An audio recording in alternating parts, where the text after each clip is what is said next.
ndizera ko mwiriwe neza mwese nubwo ibintu byatinze kurusha uko byari byateguwe. Ubwo nabyo ni ibibazo tugihanganye nabyo. Abantu bambwiye ko tekinoloji yadutengushye. Ubundi iyo bikunda byari gukorwa mu isaha imwe, twari kuba twatashye kare. Ariko nabyo ntabwo ari bibi kubatinza mukamarana umwanya munini wisumbuyeho, naho ubundi muhora buri wese aguruka agenda.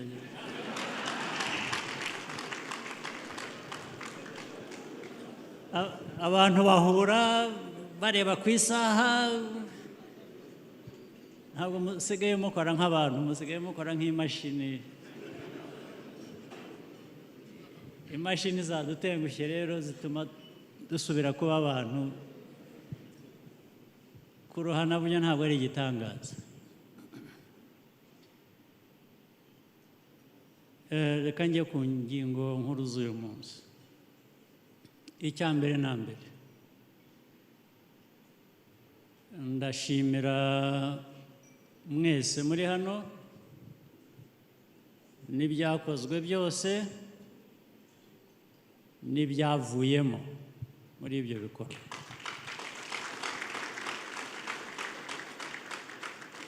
Icya kabiri,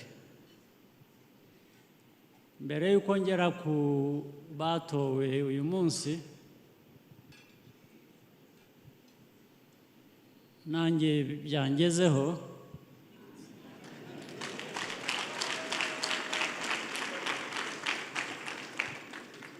ndabanza nshimire cyane abari basanzwe muri iyi mirimo.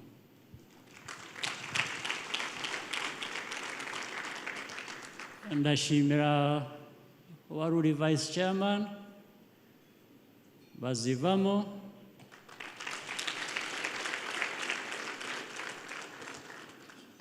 akazi yakoze, akazi twakoranye, akazi yakoreye RPF,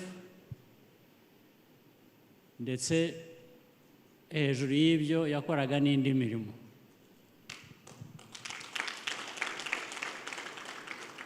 Nagira ngo rero mushimire nk'umukada, nk'umuyobozi wujuje inshingano zose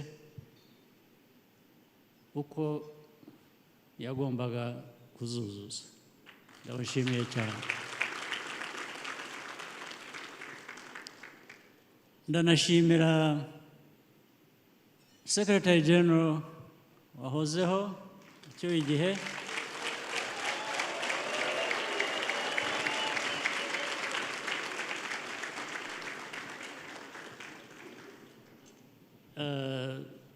Secretary General Ngarambe wahozeho, ndetse izina rya Ngarambe ntabwo yari akirikoresha, yari yasigaye yitwa Secretary General. Niyo wabazaga abanyamuryango bose igihe cyose n'abari bamuzi, cyane cyane abatari bamuzi, ukamubaza uturiya mugabo yitwa nde, barakubwiraga ngo ni Secretary General. Ibyo birumvikana rero impamvu byari uburambe ku kazi, ariko ntabwo byari uburambe gusa, byari uburambe bujyanye no kuzuza inshingano uko byari bikwiye.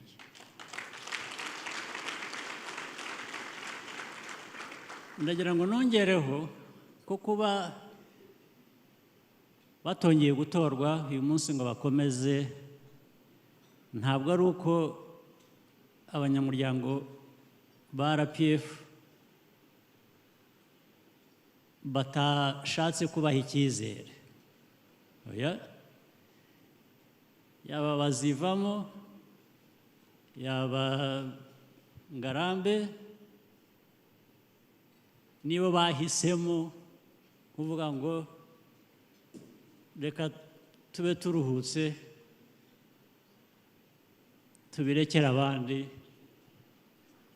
bakomeze. Sinshidikanya ko iyo baza kongera gushaka kwitoza ko batari gutorwa.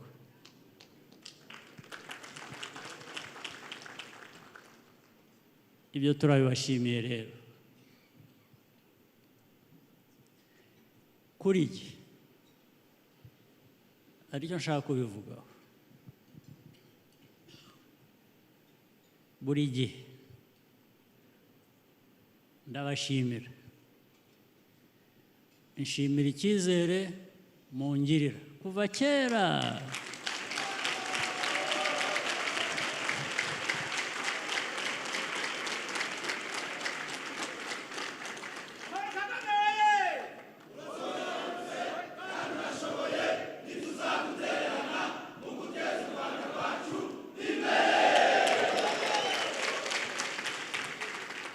Kuva icyo gihe cyose kugeza n'uyu munsi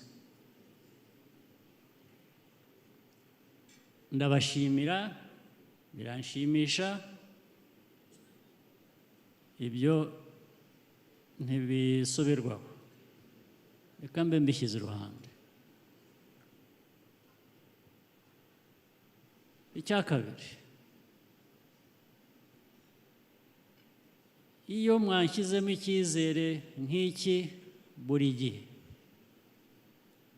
kandi bimaze igihe kirekire,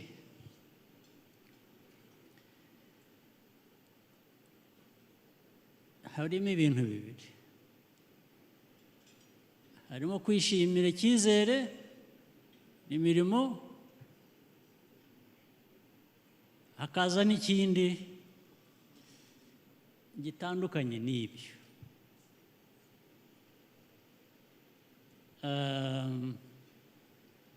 Mbonye ijambo ryiza ryo gukoresha,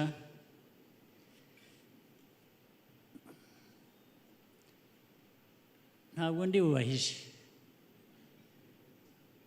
It comes with a dose of guilt.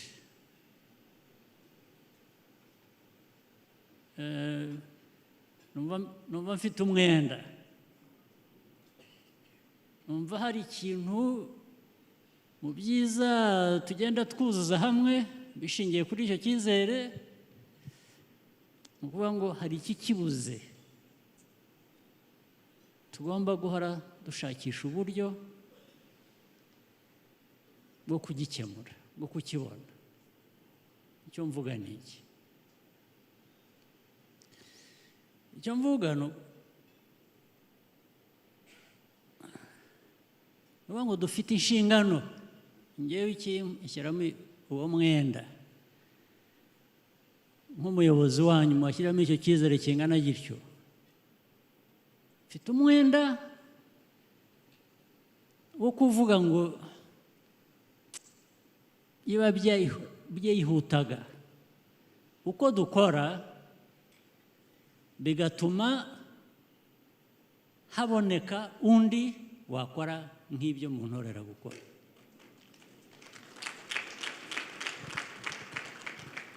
Nicyo nshaka kuvuga. Niyo navugaga nti harimo doze ya guilt, mbese bigasa nkaho ari n'icyaha mfite yo kuvuga ngo wananiwe gukora n'abo ukorana nabo ku buryo twibonamo abandi bashobora gukora nk'ibyawe, nk'ibyo tugusaba gukorana nawe. Nicyo nashaka kuvuga. Buri munsi, buri teka uko dushaka chairman, akaza Kagame, 99% ubundi mu buryo busanzwe kuki bitaba byiza, ariko hari icyo kintu nunashaka ntabwo ari ibyo kuba chairman wa RPF gusa, umuyobozi wa RPF gusa. Ndanabyifuza ko byaba no ku buyobozi bw'igihugu.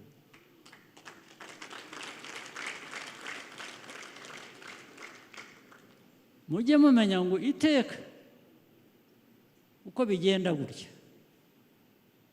uko ngaruka mu nshingano mu mpaye cyangwa mu mfashamo cyangwa mu shyigikiramo, uwo mwenda wo kugera kuri ibyo ni kugenda wiyongera. Ndababwira dusanzwe tubwizanya ukuri, niba mutabikora ndabikora, tubabwizanya ukuri. Nagira ngo rero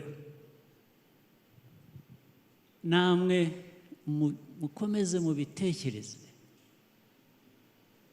mukomeze mubitekereze, ntibikabe ibintu gusa bihita tukishima tukaba nibyo. Rwose hari impamvu nyinshi zigomba gutuma twishima.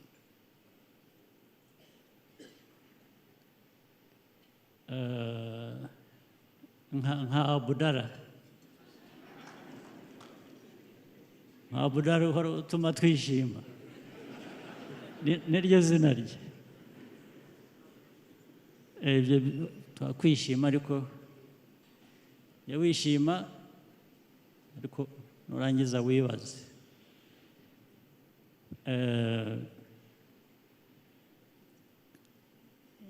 Ibyo nibyo bivamo kubaka ibizaramba igihe kirekire cyane. N'ubu nibyo twubaka bizaramba, ariko iyo ukemuye icyo kibazo biramba byiyongereyeho. Reka mbaganirire mbabwire, murabizi twahereye 2010. Wenda bamwe muri mwe cyangwa abandi bari bataranavuka cyangwa bari bakiri bato, 2010 ntabwo ari benshi bari bahari.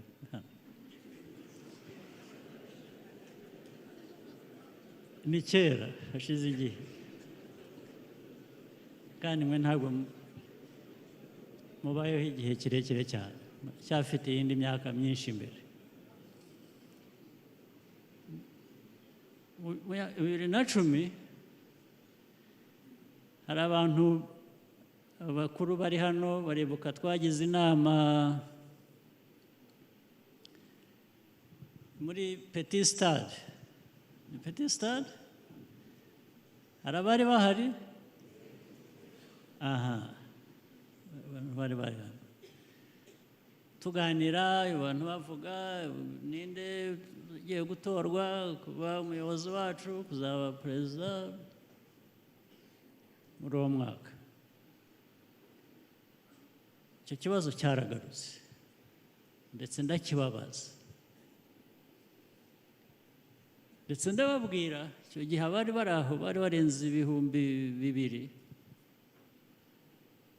Ntabwo ariko ngo twishakemo n'ukundi byagenda. Nitukubona njyewe ndashaka kubabwira ko rwose yanshimisha, hanyuma tugashaka n'ubundi buryo twafashamo ubuyobozi bw'igihugu cyacu.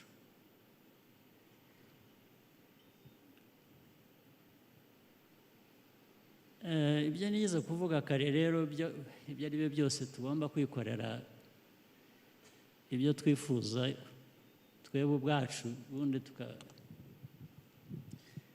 biragenda bikavamo dilemma, ndetse ikajyana na ya guilt navuze.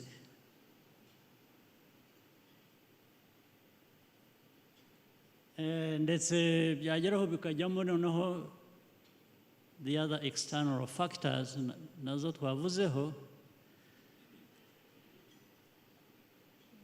sinzi mubizi buriya 2017 ubwo duheruka mbere ho gato 16, uzi ko hari abantu bavuye ikantarange, murahazi? hari abavuye ikantarange ndetse birimo abayobozi b'iyo ikantarange, inzego zitandukanye, hazamo murabazi batoya abantu bitwa abasitari nabo murabazi batandukanye b'ibyamamare bazwi ku isi hose, sinirwa mbavuga amazina. Baza bari bageze nko kuri 12 batandukanye.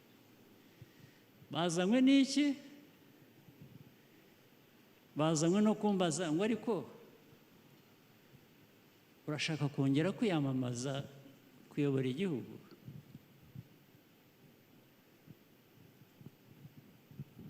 Ibyo nabashubije nabyo ndaza kubibabwira. Ariko icyo gihe bambazaga bambwira ngo sigaho utabikora.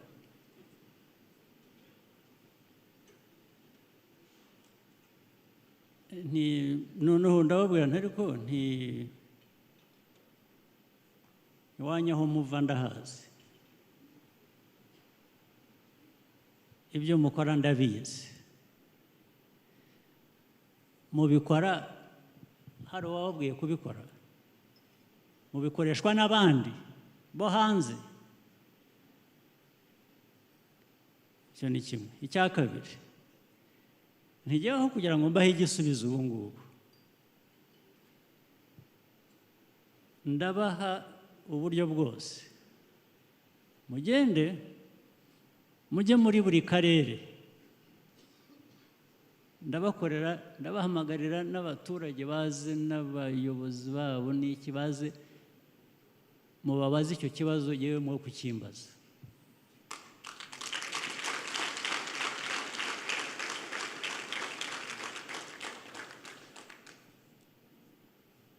Hanyuma ubwo birabirangiye, ndetse bazana bari bafite na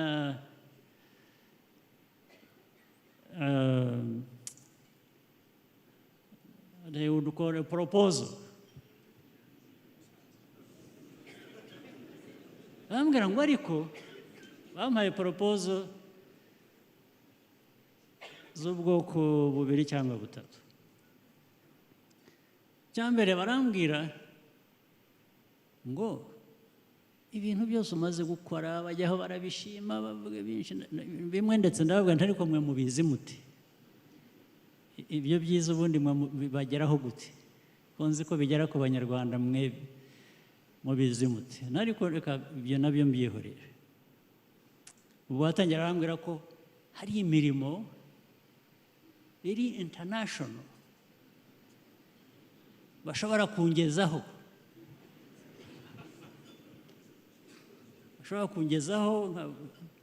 ni nko kuvuga ngo ukaba icyamamare hagakora kariya kazi, ni akazi kaba isi yose.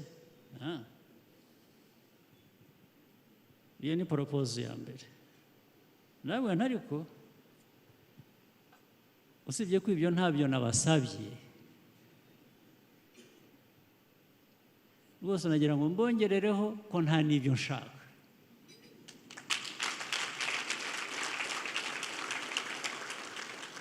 Ntabyo nshaka, byaba gukomeza cyangwa bitaba gukomeza, ntabyo nshaka ibyo mumpa.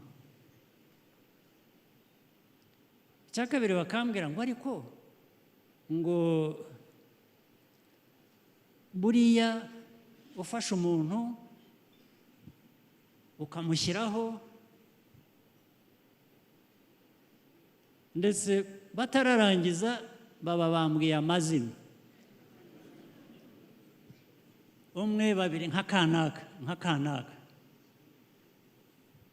Ndavuga nti abo bantu ndabazi, abanyarwanda turabana turakorana ndabazi, ariko icyabazinduye mwaje kumbwira ibi byose ni nako mwabivuze, mwambwiye ngo murambwira demokarasi. Demokarasi ibamo impinduka ikagira ite, ariko niba mwavugaga demokarasi, muri demokarasi utegekwa uwo washyiraho akagusimbura. Iwanyu niko mubigenza, muhitamo ababasimbura, cyangwa se muri demokarasi urumva wowe ushaka kwigisha demokarasi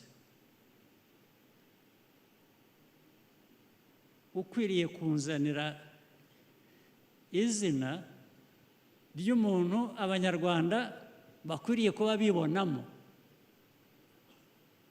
mwumva bishoboka? Nta bisubizo. Ndababwira rero bari baje mu gitondo nka saa 5 turanwa, ubu twagize ibiganiro birebire, tugeze saa 7 ndababwira nimuze mbahe lunch nimurangiza mutahe.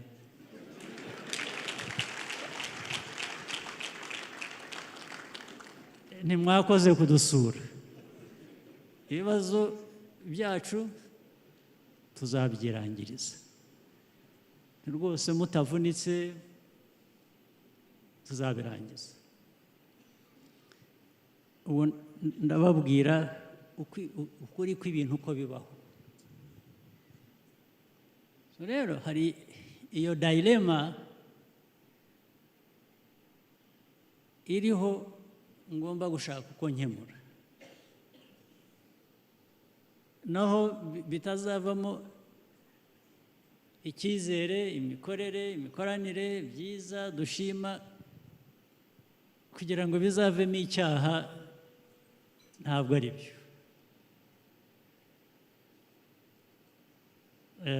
Ndabasaba ngo twubake, dutere intambwe, twubake ibizaramba igihe cyose.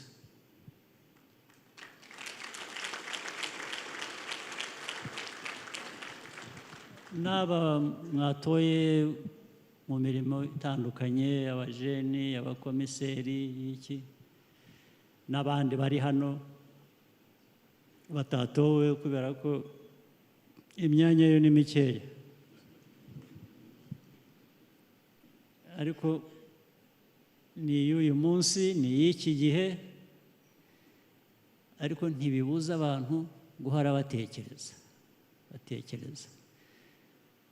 uko noneho n'izi nshingano abazihawe mubitekereze, mukore ku buryo ibyo abantu bibaza, ibyo baganira, ibyo bagira bate, muri mwe no mu bandi bikomeze bishakirwe igisubizo. Kandangirize ku kindi kijyana n'iyo dilema.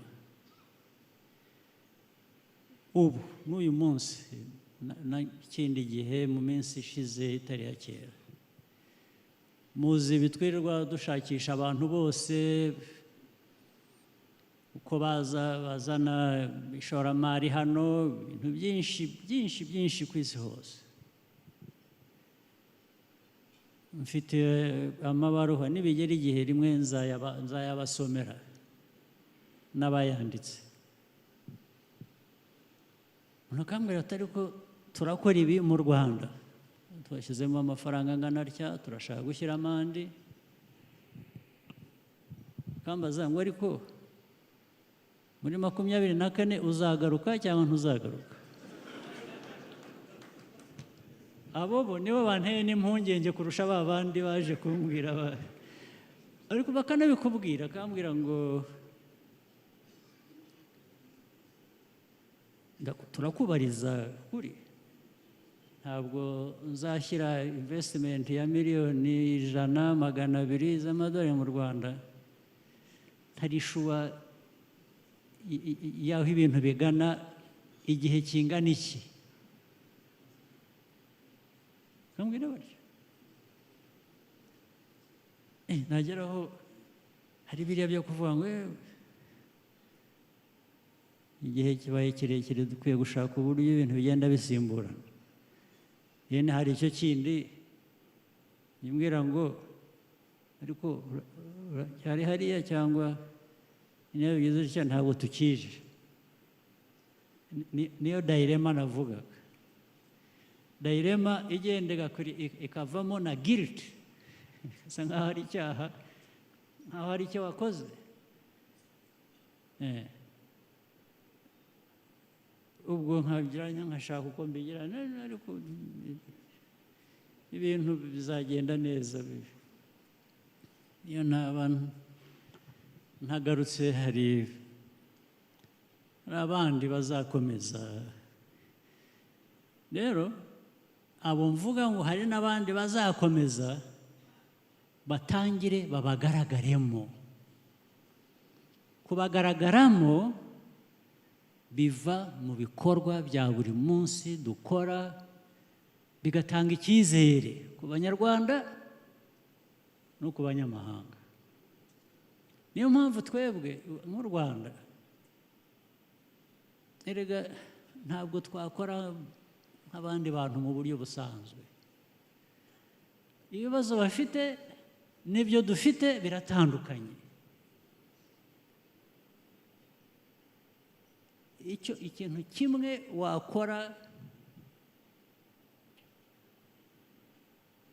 ukakizira ku isi hose, ukakizira ngo u Rwanda rwagize rutya,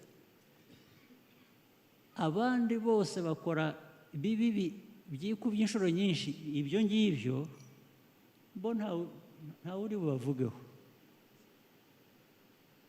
Kugira ngo rero twe tubeho neza muri ubwo buryo tubayeho, ukora no ku buryo budasanzwe. Ukora ibintu ku buryo n'ugushakishamo ikibazo akibura cyangwa agira isoni zo kutera ikibazo kandi yagera hatari ko se umuntu ugira atya. Murabizi hari naho bigera bakavuga ngo u Rwanda twumvise ko bagize batya bavuze batya tugiye no kubima amafaranga twabahaga. Abandi bagenzi babo bakavuga batari ko se u Rwanda nicyo gihugu cyonyine dushyiramo ifaranga tukabona icyarivuyemo, tugiye kuyabima tuyahe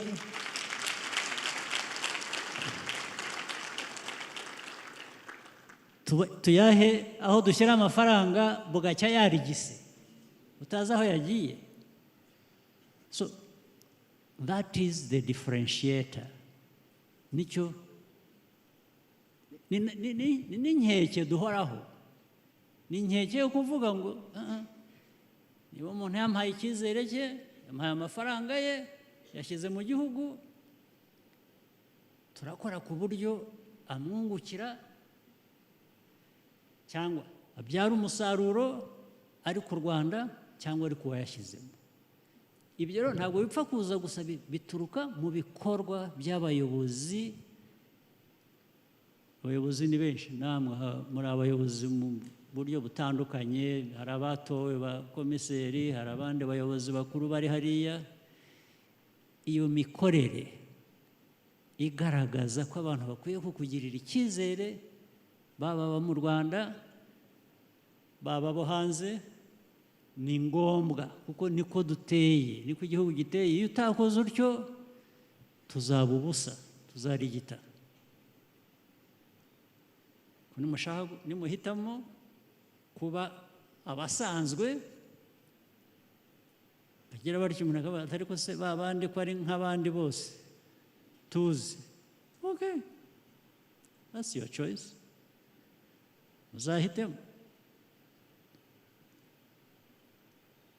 reka nsoreze hano ariko nagira ngo nshimire abashyitsi bacu babanye natwe muri ibi byose bavuye mu bihugu by'inshuti dukorana byinshi twifuza gukorana n'ibirenze mbashimira ko banatwihanganiye mu byatinze mu byagize bite twabishimiye turabashima ariko natwe aho bazadushakira hose tuzabageraho.